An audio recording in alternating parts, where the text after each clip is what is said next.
Leonardo Schwab aqui e hoje eu vou compartilhar com você o código secreto desvendado pela ciência. E essa história começa com uma pesquisadora, estudante de doutorado, onde o seu professor disse assim para ela: se você não puder medir, não existe. E ela foi e falou: sério isso? Ele falou: definitivamente. Então olha só, entenda, ela tinha bacharelado em serviço social, mestrado em serviço social e também estava fazendo doutorado em serviço social. Então, toda a carreira acadêmica ela estava rodeada por pessoas que meio que acreditavam que a vida é uma bagunça, ame-a.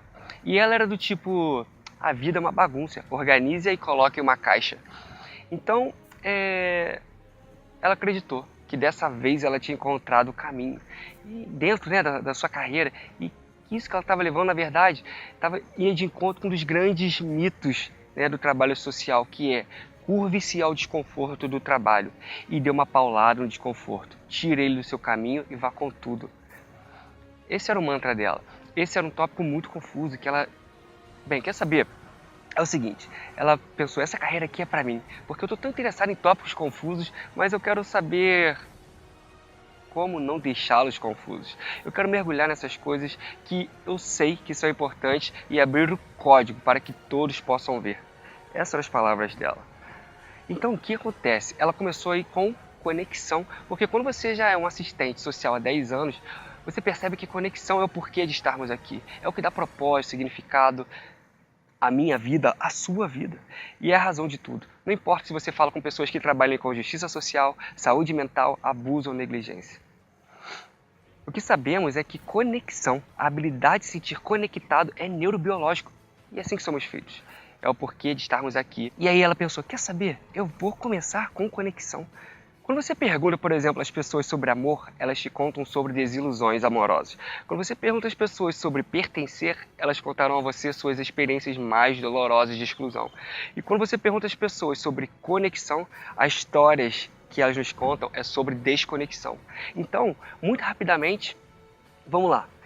Cerca de 6 semanas após o início da pesquisa, ela percebeu uma coisa que não tinha nome ainda, que absolutamente desfazia conexões de uma maneira que ela não entendia, ou ela nunca tinha visto. Então, o que ela fez? Ela se afastou da pesquisa e pensou, eu preciso descobrir isso. E ela descobriu, essa coisa se chama vergonha. E vergonha é muito facilmente compreendida como o medo da desconexão. As pessoas pensam algo sobre mim que se outras pessoas souberem, ouvirem, fará com que eu mereça conexão? Cara, isso é universal, todos nós temos. As únicas pessoas que não sentem vergonha, elas não têm capacidade para empatia ou conexão humana. Ninguém quer falar a respeito dela, e quanto menos você discute, mais a tem. O que sustenta a vergonha? Esse tipo, eu não sou bom o suficiente, ou esse sentimento que todos nós conhecemos, que eu não sou X o suficiente, eu não sou magro o suficiente, eu não sou rico o suficiente, bonito o suficiente, inteligente o suficiente, promovido o suficiente. A base disso tudo era uma vulnerabilidade dilacerante.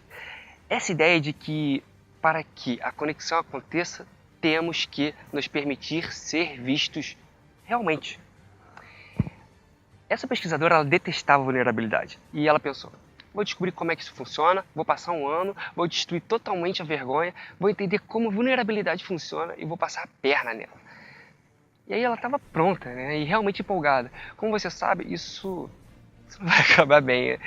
E aí, olha só, a gente poderia ficar horas aqui conversando, falando sobre vergonha, mas posso dizer a você que isso se reduz ao seguinte, isso pode ser uma das coisas mais importantes que ela aprendeu uma década fazendo essa pesquisa. Seu um ano acabou se transformando em 6 milhares de histórias, centenas de longas entrevistas, grupos de pessoas e, a certa altura, as pessoas estavam lhe enviando páginas de diários e enviando suas histórias. Centenas de dados. Isso tudo em 6 anos, dá pra imaginar, cara? E ela meio que entendeu a coisa toda. Entendeu que é a vergonha. Ela escreveu um livro, publicou uma teoria, mas ainda algo não estava certo. E isso era como se ela pegasse o grosso, a grosso modo as pessoas que entrevistou e as dividisse em pessoas que realmente tinham um senso de merecimento.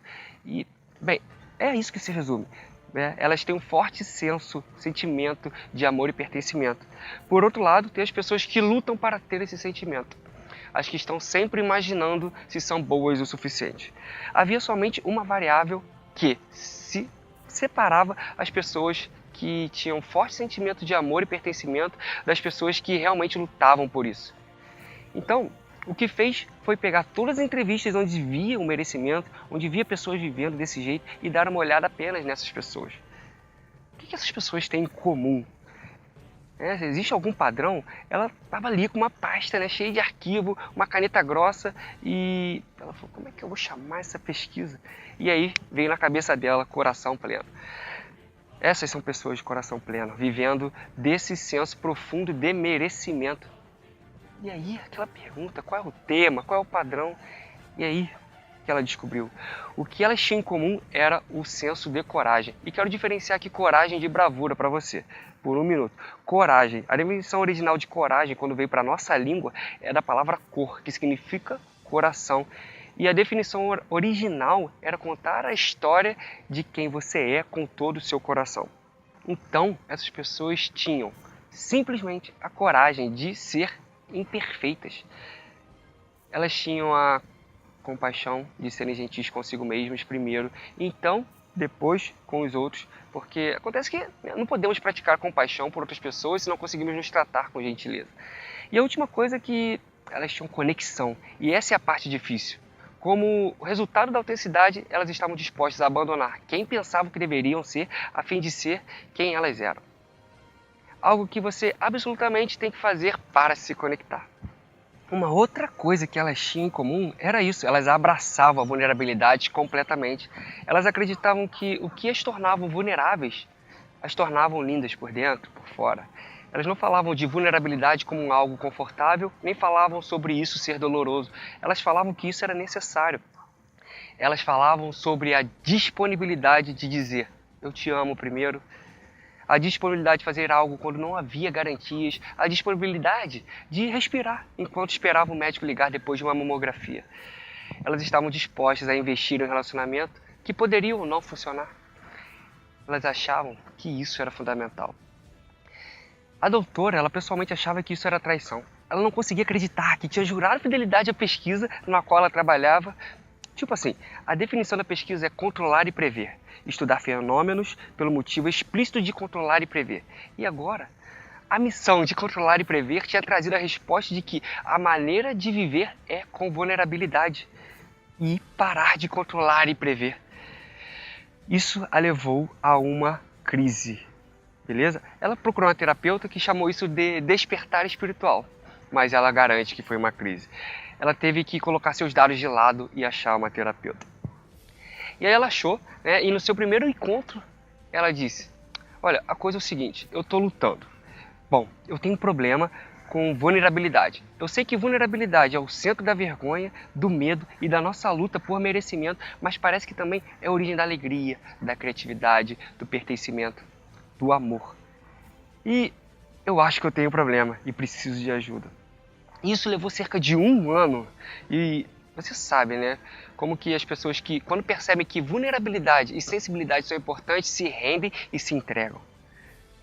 Para ela foi uma briga de rua, de 1 ano, foi uma pancadaria. Vulnerabilidade pressionava, ela pressionava de volta. Ela perdeu a briga, mas provavelmente ganhou de volta a sua vida. Então ela voltou para a pesquisa e passou outros anos seguintes realmente tentando entender o que eles, né, os corações plenos, que escolhas eles estavam fazendo e que eles estavam fazendo com a vulnerabilidade. E por que lutamos tanto contra ela? Estamos sozinhos nessa luta contra a vulnerabilidade? Definitivamente não. Então eis o que ela aprendeu. Anestesiamos a vulnerabilidade quando estamos esperando pela ligação, pela conexão. Foi até engraçado, ela botou no Facebook, no Twitter. Como você definiria vulnerabilidade? O que faz você sentir vulnerável? E em 1h30 já tinha umas 150 respostas. Porque, ela queria saber, né, o que é que estava rolando por aí. E as respostas foram: ter que pedir ajuda ao meu marido porque eu estou doente e somos recém-casados, começar sexo com meu marido, começar sexo com a minha esposa, ser dispensado, convidar alguém para sair, esperar o médico ligar, ser demitida, demitir alguém. Esse é o mundo que vivemos.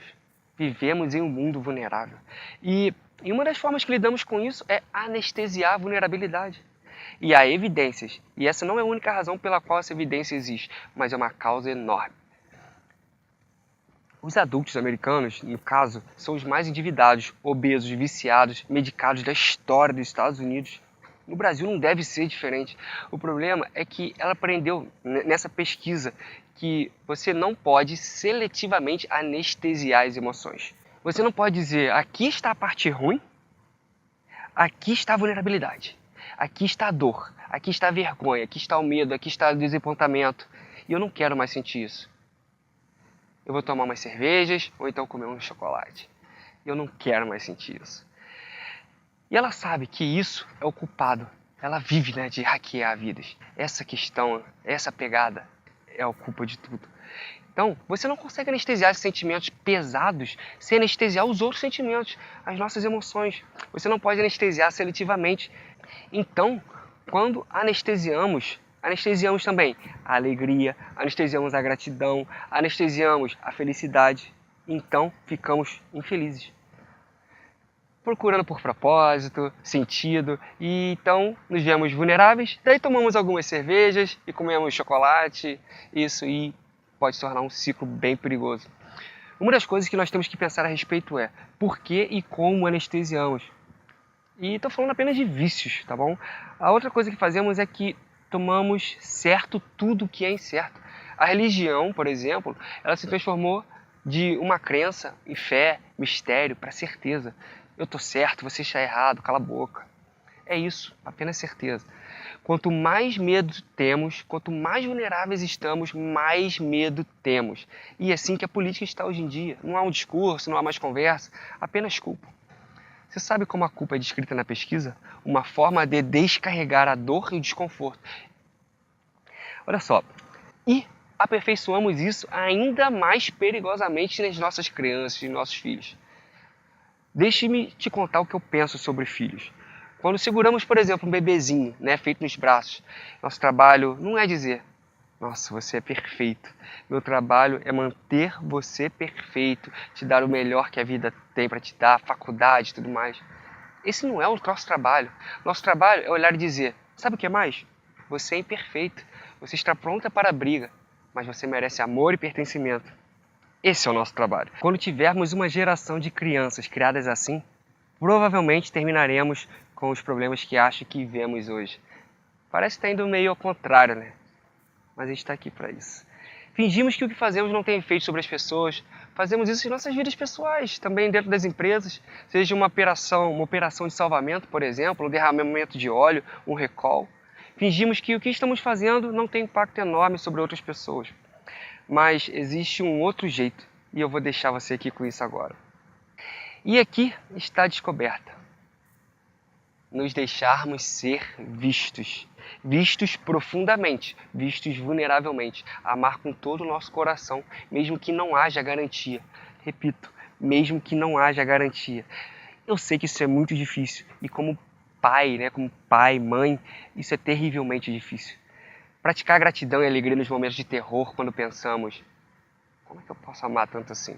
Posso acreditar nisso com tanta paixão? Posso ser tão ardente a esse respeito? Apenas ser capaz de parar, e, em vez de catastrofizar o que poderia acontecer, dizer, sou tão grato. Porque sentir-se tão vulnerável significa que estou vivo. E a última coisa que é provavelmente a mais importante, é acreditarmos que somos suficientes. Porque acredito que quando começamos com um sentimento que diga sou suficiente, então paramos de gritar e começamos a escutar. Somos mais bondosos e gentis com as pessoas ao nosso redor e somos mais bondosos e gentis conosco. Deixe seu comentário aqui embaixo, curta, compartilhe se você gostou desse conteúdo. E é isso, isso é tudo. Muito obrigado.